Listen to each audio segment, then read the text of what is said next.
आप देख रहे हैं न्यूज इनसाइडर के साथ प्रोग्राम स्पेशल रिपोर्ट, जिसमें दिन भर की अहम खबरें पहुंचाएंगे आप तक। इस प्रोग्राम को आप तक पहुंचाने में हमारे साथ ताउन किया है ग्लोबल इनोवेशंस कंसल्टेंसी ने, जो कि तालीम के लिए वादी का भरोसेमंद ब्रांड है। स्टार हॉस्पिटल सनत नगर श्रीनगर ने, जहां दुनिया के बेहतरीन डॉक्टर्स हर मर्ज का शफा बख्श इलाज करते हैं।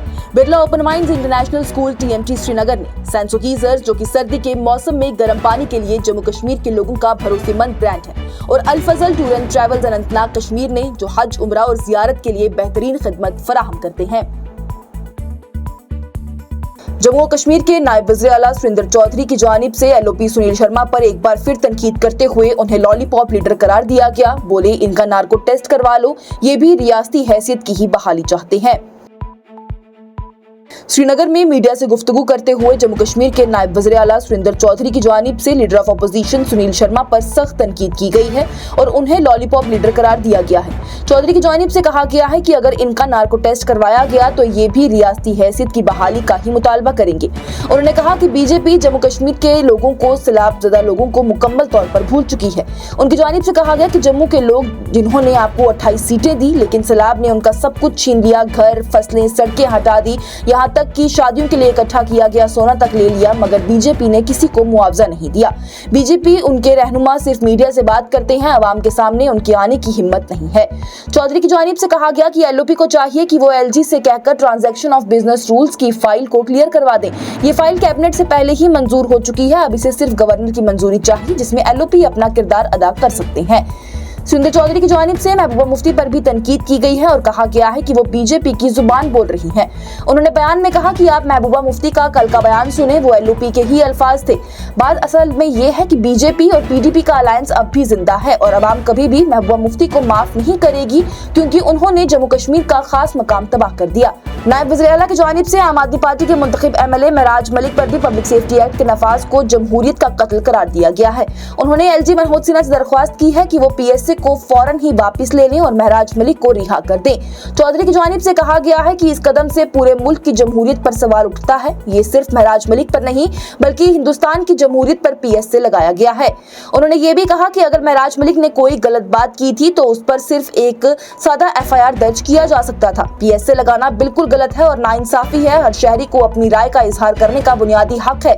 चौधरी की जानिब से ये सवाल उठाया गया है कि क्या बीजेपी के रहनुमा खुश हैं एक मुंतखब नुमाइंदे पर ऐसे लॉज का इस्तेमाल हो रहा है, ये देखते हुए। उन्होंने कहा कि आज ये महराज मलिक है, कल कोई और हो सकता है। अवाम को तैयार रहना चाहिए कि ऐसे इकदाम किसी पर भी हो सकते हैं। चौधरी की जानिब से ये भी वजाहत की गई है कि जम्मू कश्मीर के लोग अब भी हिंदुस्तान के आईन और उसके जमहूरी इदारे, खास करके सुप्रीम कोर्ट पर भरोसा रखते हैं। उनका कहना था कि जम्मू कश्मीर के लोग हमेशा ही जमहूरी निजाम के साथ रहे हैं और वो उम्मीद करते हैं कि अदालत उनके जज्बात और मसाइल को समझेगी। उन्होंने खेती बाड़ी करने वाले किसानों, मेहनत कश मजदूरों और छोटी दुकानें चलाने वाले लोगों को भी मुश्किलात का जिक्र करते हुए कहा है कि इनकी जिंदगी के मसाइल को समझा जाए। चौधरी की जानिब से कहा गया कि जम्मू कश्मीर में बेरोजगारी सबसे बड़ा मसला है और हर घर में एक ना एक बेरोजगार नौजवान जरूर है। उन्होंने कहा कि माँ बाप अपने बच्चों के लिए उम्मीदें लगाए बैठे हैं, चाहे वो ड्राइवर बने, किसान बने या फिर कोई रोजी रोटी का जरिया ही इख्तियार करे। चौधरी की जानिब से सुप्रीम कोर्ट से अपील की गई है कि ये ग्राउंड रियलिटी जरूर देखी जाए जब जम्मू कश्मीर के हुकूमती फैसलों पर गौर हो। उन्होंने कहा कि आज जम्मू कश्मीर में एक मुंतखब हुकूमत को 1 साल मुकम्मल हो चुका है, जिसके सदर उमर अब्दुल्ला है और पिछले दौर के मुकाबले में अब हुकूमत वो लोग चला रहे हैं जो कि अवाम से वोट लेकर आए हैं, ना कि वो लोग जो कि बगैर इंतखाब के ही कुर्सी पर बैठ गए हैं।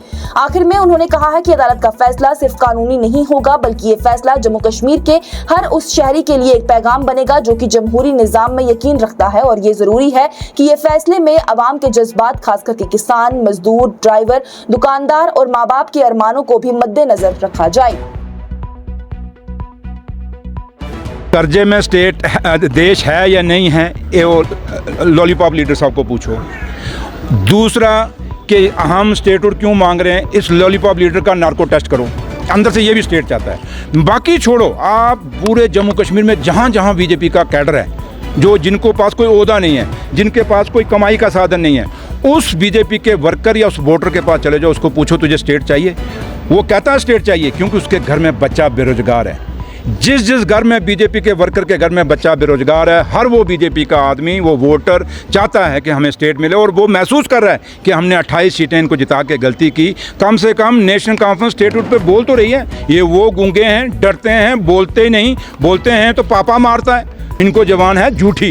ये सुबह उठते हैं, लिखते हैं, पहले देखते हैं झूठ कौन कौन सा बोलना है, फिर पूरा दिन परोसते हैं। हम वो हैं, सुबह उठते हैं, भगवान को याद करते हैं, उस रब को याद करते हैं। ये मेरे मालिक, मेरा लीडर भी यही कहता है कि मेरे मालिक, हमारे मुंह से कोई झूठ मत बुलवाना, कोई ऐसा वादा मत करवाना जो हम लोगों का पूरा ना कर सकें। रियासती हैसियत की बहाली के लिए जम्मू कश्मीर के सियासतदान एक हो जाएं, अपनी पार्टी के सरबराह अल्ताफ बुखारी की जानिब से दिल्ली से ईमानदारी से बात करने पर जोर देते हुए कहा गया। श्रीनगर में पार्टी हेडक्वार्टर में एक अहम कोर ग्रुप मीटिंग के बाद मीडिया से गुफ्तगू करते हुए जम्मू कश्मीर अपनी पार्टी के सरबराह सैयद मोहम्मद अल्ताफ बुखारी का कहना था कि वक्त आ गया है कि जम्मू कश्मीर के सियासी रहनुमा अब एक हो जाएं और स्टेटहुड के मसले पर ईमानदारी से दिल्ली के साथ गुफ्तगू करें ताकि अवाम के हकूक को दोबारा हासिल किया जा सके। अल्ताफ बुखारी की जानिब से कहा गया है कि वज़ीर आज़म और वज़ीर दाखिला की जानिब से जो वादा किया गया था जम्मू कश्मीर के नौजवानों से बातचीत होगी, उस पर अब तक अमल नहीं हुआ। उन्होंने कहा कि हमें कहा गया था कि आउटरीच होगा, लेकिन अब तक कोई भी संजीदा राब्ता नहीं हुआ है। ये भी एक बड़ा वादा था। उनकी जानिब से कहा गया कि जम्मू कश्मीर किसी बिहार या फिर दिल्ली जैसा इलाका नहीं है। ये एक मुख्तलिफ जियोग्राफी और सियासी हालात वाला इलाका है जो कि पाकिस्तान, चीन और अफगानिस्तान के साथ सरहद शेयर करता है। अल्ताफ बुखारी ने कश्मीर के सियासी माहौल को फिक्स मैच करार दिया, जहां पर हुकूमत और अपोजिशन दोनों ही सिर्फ किरदार अदा करते हैं मगर अवाम के लिए कुछ नहीं करते। उनका ये कहना था कि कुछ सियासी जमातें सिर्फ एक दूसरे को बदनाम करती हैं, लेकिन बेरोजगारी का मसला हल नहीं करती, ना ही नौजवानों को जेलों से बचाने के लिए कोई कदम उठाया जा रहा है। अगर ये लोग सच में अवाम के लिए कुछ करते हैं तो हमारे नौजवान आज जेल में ना होते। उनकी जानिब से याद दिलाया गया है कि जब आर्टिकल 370 5 अगस्त 2019 को खत्म हुआ था, तब ये बात साबित हो गई थी कि जम्मू कश्मीर के लोगों को अब एक हो जाना चाहिए। इलेक्शन अपनी जगह है, लेकिन हुकूमत का फर्ज होता है कि सबके लिए काम किया जाए। लेकिन यहाँ तो जो गांव हुकूमत के खिलाफ है, उनके यहाँ वोट देती है, उसे तरक्की से महरूम कर दिया जाता है। अल्ताफ बुखारी की जानिब से कहा गया है कि अपनी पार्टी ने कभी भी जाती फायदे के लिए इख्तियार हासिल करना नहीं चाहा, बल्कि लोगों की मदद और साल 2019 के बाद की बेयकीनी से भी उन्हें निकालने के लिए सियासत में कदम रखा। अगर लोग पीछे इंतखाबात में हमें भरोसा देते तो शायद हम कुछ तब्दीली ला सकते थे। अल्ताफ बुखारी की जानिब से बयान दिया गया और अफसोस का इजहार किया गया। उनकी जानिब से आगे कहा गया कि लेकिन यहाँ झूठ पर यकीन किया जाता है, सच्चाई से मुंह मोड़ लिया जाता है। वहीं माशी मसाइल पर गुफ्तगू करते हुए उन्होंने कहा कि सड़कों की हालात बहुत खराब है, टूरिज्म इंडस्ट्री गिर चुकी है, हॉर्टिकल्चर सेक्टर भी तबाही के दाने पर है। उन्होंने फौरन ही किराया माफी और किसानों के लिए सब्सिडीज का मुतालबा किया है। साथ ही सवाल उठाया है कि जो तरक्कियाती फंड्स मौजूद हैं, उनका इस्तेमाल आखिर क्यों नहीं हो रहा। कश्मीरी नौजवानों की गिरफ्तारी और उन्हें कश्मीर से बाहर की जेलों में भेजने के अमल पर भी उन्होंने शदीद तनकीद की है। उन्होंने कहा कि इन्हें वापिस ले आओ, कम से कम ये जुल्म तो खत्म करो कि ये अपने घरों से दूर हैं, गैर इलाकों में कैद हैं। अल्ताफ बुखारी की जानिब से अवाम से अपील की गई है कि आने वाले बाई इलेक्शंस को एक एहतजाज के तौर पर देखा जाए। ये इलेक्शन जीतना या फिर हुकूमत बनाने का नहीं है, ये सच्चाई दर्ज करने का एक मौका है। जो लोग रात में कुछ और सुबह में कुछ और होते हैं, उन्हें अवाम को पहचानना होगा। उन्होंने ये भी कहा है कि अपनी पार्टी सबर के साथ अपना किरदार अदा करती रहेगी और नौजवानों के हकूक के लिए आवाज उठाती रहेगी। बुखारी की जानिब से चेतावनी दी गई है कि बीजेपी अक्सर अपनी कुव्वतों के लिए जम्मू कश्मीर के नौजवानों को इलेक्शन का जरिया बनाती है। जज्बाती ना बने, हर उस कोशिश को नाकाम बना दे जिसमें कि जम्मू कश्मीर को सिर्फ वोट हासिल करने का जरिया समझा जाता है। ये कितने बड़े अफसोस की बात है कि 5 अगस्त 2019 के सानिया ने भी हमें कुछ नहीं सिखाया कि जम्मू कश्मीर के लोगों को एक होना पड़ेगा। इलेक्शन ठीक है, इलेक्शन में हम एक दूसरे के खिलाफ लड़ते हैं, उसके बाद जो सरकार आती है उसका फर्ज होता है कि वो सबको कैरी करे साथ। आए दिन हम देखते हैं PSAs लग रहे हैं, आए दिन हम देखते हैं नौजवानों को फिर गिरफ्तार किया जाता है। ये क्या कि शेर और बकरी वाला किस्सा कि तुम्हारी माँ ने यहाँ पानी पिया था, और जब वो थानों में पहुँचते हैं तो दूसरे दिन उनको जम्मू कश्मीर से बाहर की जेलों में शिफ्ट किया जाता है। हमारी मांग है कि उनको फौरन वापस जम्मू कश्मीर लाया जाए ताकि उनके लवाकीन जो सफ़र कर रहे हैं कम से कम उस सफरिंग से दूर रहे। मैं लोगों से अपील करता हूँ, ये जो बाई इलेक्शंस आ रहे हैं जिसमें अपनी पार्टी हिस्सा ले रही है, जीत और हार का सवाल नहीं है, कोई सरकार बनाने का सवाल नहीं है, लेकिन to register our protest against the failure of both the central government of BJP and the state government of National Conference, हम लोगों के पास जाएंगे, लोगों को एक्सप्लेन करेंगे कि ये मैनिफेस्टो अगर आप लोगों ने इस पे यकीन किया होता, ये बाइबल जो अपनी पार्टी की थी, एक एक पन्ने की हम गारंटर थे और एक एक करके हम ये हल करते, और यही निचोड़ था आपके मसलों का। बीजेपी ने जम्मू कश्मीर की शिनाख्त खत्म कर दी है। अब उन्हें अपना 10 साल का रिपोर्ट कार्ड पेश करना चाहिए, काबीना वजीर सकीना इत्तू की जानिब से बीजेपी पर सख्त वार करते हुए कहा गया। श्रीनगर में काबीना वजीर सकीना इत्तू की जानिब से कहा गया है कि भारतीय जनता पार्टी को चाहिए कि वो अपना गुज़िश्ता 10 सालों की हुकूमत का रिपोर्ट कार्ड अवाम के सामने पेश कर दें, उससे पहले कि वो नेशनल कॉन्फ्रेंस से किसी भी रिपोर्ट कार्ड का मुतालबा कर रही हैं। उन्होंने कहा कि नेशनल कॉन्फ्रेंस की हुकूमत ने पिछले 1 साल में कई मुश्किलात के बावजूद भी अहम तरक्की हासिल की है और अवाम की बहाली के लिए काम किया है। सकीना इत्तू की जानिब से कहा गया है कि नेशनल कॉन्फ्रेंस की कामयाबी बीजेपी की तरफ से पैदा किए गए रुकावटों के बावजूद भी हासिल हुई है। उनका कहना था कि कई अहम तरक्याती मंसूबे, खास करके इंफ्रास्ट्रक्चर और वेलफेयर स्कीम से मुतल्लिक सीधा दिल्ली से मंजूर होते हैं, जिसका मतलब ये है कि मरकजी हुकूमत का इस इलाके की तरक्की में बड़ा किरदार है। लेकिन अगर किसी प्रोजेक्ट में ताखीर होती है तो उसकी जिम्मेदारी भी बीजेपी पर आती है। सकीना इत्तू ने इस बात पर भी जोर दिया है कि बीजेपी के 28 एमएलए हैं और उन्हें भी अपना 10 साल का हिसाब देना चाहिए। उन्होंने इल्जाम लगाया है कि बीजेपी ही वो पार्टी है जो कि जम्मू कश्मीर का स्टेटहुड छीन चुकी है। उन्होंने उम्मीद जाहिर की है कि सुप्रीम कोर्ट अवाम के जज्बात के मुताबिक फैसला करेगी और जम्मू कश्मीर की स्टेटहुड को जल्द अज जल्द बहाल करेगी। वहीं कफ सिरप और दर्द की दवाओं के गलत इस्तेमाल के हवाले से भी सकीना इत्तू ने तशवीश का इजहार किया है। उन्होंने कहा है कि उन्होंने जिम्मेदार अफसरान को हिदायत दी है कि इस सिलसिले में सख्ती इख्तियार की जाए और कफ सिरप का मुनासिब और दुरुस्त इस्तेमाल इंश्योर किया जाए। आखिर में उनकी जानिब से डॉक्टरों और मेडिकल स्टूडेंट की ज़हनी सेहत पर भी बातचीत की गई है। उनका कहना था कि ज़हनी सेहत जिस्मानी सेहत जितनी ही अहम होती है और खासतौर पर मेडिकल फील्ड में स्ट्रेस और दबाव बहुत ज्यादा होता है, इसलिए जरूरी है कि डॉक्टर्स और स्टूडेंट्स अपनी ज़हनी फितरातियत पर भी तवज्जो दें ताकि वो बेहतर अंदाज में अपना किरदार अदा कर सकें। सकीना इत्तू की जानिब से वजाहत की गई है कि नेशनल कॉन्फ्रेंस पार्टी लोगों की भलाई के लिए मुखलिस है और हर मोड़ पर उनके हक में आवाज उठाती रहेगी। और स्टेटहुड मांगना कोई हम भीख नहीं मांग रहे हैं। स्टेटहुड जम्मू कश्मीर के लोगों का हक है और स्टेटहुड जो है वो जम्मू कश्मीर के लोगों को देना चाहिए। और वो खुद उस टाइम अगर सुनील शर्मा साहब को याद होगा जब ऑनरेबल होम मिनिस्टर साहब पार्लियामेंट में खड़े होके कहते हैं कि जम्मू कश्मीर को स्टेटहुड जो है बहुत जल्द वापस दिया जाएगा। और अगर बीजेपी खुद दावा करती हैं कि जम्मू कश्मीर में नॉर्मलसी आई हुई है, काफ़ी हद तक हमने अचीव किया है, काफ़ी कुछ ठीक किया है, अगर वो मुतमईन है उन्होंने कुछ ठीक किया यहाँ पे, तो उनको स्टेटहुड वापस देना चाहिए। और स्टेटहुड हम कोई भीख नहीं मांग रहे, स्टेटहुड हमारा हक है, जम्मू कश्मीर के लोगों का हक है और वो हक उनको वापस करना चाहिए। बीजेपी के कौमी जनरल सेक्रेटरी तरुण चुग का वज़ीर आला उमर अब्दुल्ला पर तीखा वार, बोले 1 साल में एक वादा भी पूरा नहीं कर पाई।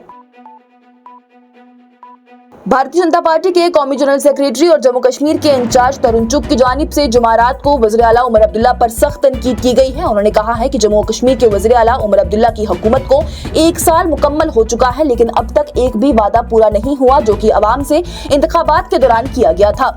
तरुण चुग ने कहा कि जम्मू और कश्मीर के लोग हुकूमत से जवाब तलब कर रहे हैं। 1 साल मुकम्मल हो चुका है, लोग पूछ रहे हैं कि क्या काम हुआ। उनके वक्त का 20% हिस्सा गुजर चुका है, लेकिन एक भी वादा पूरा नहीं किया गया है। उनकी जानिब से मीडिया से बात करते हुए कहा गया। तरुण चुग ने नेशनल कॉन्फ्रेंस पर इल्जाम लगाया है कि वो असल गवर्नेंस के बजाय ही सिर्फ सियासी टूरिज्म में मसरूफ है। उन्होंने बयान में कहा कि नेशनल कॉन्फ्रेंस सिर्फ इख्तियार के नाम पर टूरिज्म कर रही है, उन्हें जम्मू कश्मीर के असल टूरिज्म से कोई भी मतलब नहीं है, सिर्फ अपनी सियासी चालें वो चल रही हैं। पीपल्स डेमोक्रेटिक पार्टी की सरबराह महबूबा मुफ्ती के उस बयान पर भी उन्होंने तनकीद की है जिसमें उन्होंने कहा था कि वो एंटी बुलडोजर बिल लाएंगी। तरुण चुग ने जवाब में कहा है कि नेशनल कॉन्फ्रेंस और पीडीपी दोनों सिर्फ सहूलियात की सियासत करते हैं, इन्हें अवाम की भलाई से कोई लेना देना नहीं है। तरुण चुग ने कहा कि हर इंतखाबात जमहूरियत को मजबूत करते हैं। उनकी जानिब से कहा गया है क्योंकि ये आवाम के जिंदा होने की निशानी है। आने वाले राज्यसभा की 4 सीटों के लिए भी बाई इलेक्शंस में भी बीजेपी पूरी तरह से और पूरी ताकत से हिस्सा लेगी। उन्होंने कहा कि बीजेपी किसी बाप या फिर बेटे की पार्टी नहीं है, ये माँ और बेटी की पार्टी भी नहीं है, ये वर्कर्स की पार्टी है जो सोच और नजरिए पर चलते हैं। तरुण चुग ने अपने बयान में वाज़ेह किया है कि बीजेपी सिर्फ कुर्सी के लिए नहीं बल्कि अवाम के हकूक के लिए सियासत करती है और हर इंतखाब में अपना किरदार ईमानदारी और ताकत के साथ अदा करेगी। और वज़ीर दाखिला अमित शाह की जानिब से जम्मू कश्मीर की सिक्योरिटी के हवाले से दिल्ली में ली गई हाई लेवल मीटिंग। दिल्ली में जुमेरात को वज़ीर दाखिला अमित शाह की सदारत में जम्मू कश्मीर की सिक्योरिटी सूरत हाल पर एक अहम और हाई लेवल मीटिंग ली गई है। मीटिंग में जम्मू कश्मीर के lieutenant governor Manoj Sinha, union home secretary Govind Mohan, intelligence bureau के डायरेक्टर तपन डेका, जम्मू कश्मीर पुलिस के चीफ नलिन प्रभात, सीआरपीएफ के डीजी जीपी सिंह और बीएसएफ के डीजी दलजीत सिंह चौधरी के अलावा मरकजी और यूनियन टेरिटरी के दूसरे सीनियर अफसरान भी शामिल थे। जिम्मेदार अफसरान के मुताबिक मीटिंग में खासतौर पर पीर पंजाल के इलाके की सिक्योरिटी का जायजा लिया गया, जहां पर पिछले कुछ वक्त से सिक्योरिटी के हवाले से काफी चिंता का इजहार किया जा रहा था। साथ ही यूटी में जारी तरक्याती मंसूबों पर भी गुफ्तगू की गई। याद रहे कि इससे पहले ऐसे नेचर की आखिरी हाई लेवल मीटिंग पहले 1 सितंबर को वज़ीर दाखिला अमित शाह ने चेयर की थी। मीटिंग के दौरान वज़ीर दाखिला की जानिब से दावा किया गया कि हुकूमत का टेररिज्म के खिलाफ जीरो टॉलरेंस का रवैया है। उन्होंने तमाम सिक्योरिटी इदारों को हिदायत दी है कि वो हमेशा पूरी चौकसी और राब्ते के साथ ही काम करें ताकि जम्मू कश्मीर से दुश्मना अनासिर को जड़ से खत्म किया जा सके। अप्रैल में पहलगाम में हुए दर्दनाक हमले के बाद से यूटी में लगातार से काउंटर टेरर ऑपरेशन जारी हैं। सरकारी अफसरान का कहना है कि इन ऑपरेशन का मकसद सिर्फ दहशतगर्दी के जालों को ही तोड़ना नहीं बल्कि साथ ही साथ ये भी यकीनी बनाना है कि कश्मीर का टूरिज्म सेक्टर दोबारा अपनी रवानगी हासिल कर ले। वाज़ेह रहे तो अमित शाह की जानिब से ये वाज़ेह किया गया कि जम्मू कश्मीर में अमन, तरक्की और स्टेबिलिटी लाने के लिए सिक्योरिटी फोर्सेस का हमेशा ही एक्टिव और कोऑर्डिनेटेड रहना बहुत जरूरी है। आज की स्पेशल रिपोर्ट में इतना ही। दीजिए इजाजत। लेटेस्ट अपडेट्स के लिए देखते रहिए न्यूज़ इनसाइडर 24/7।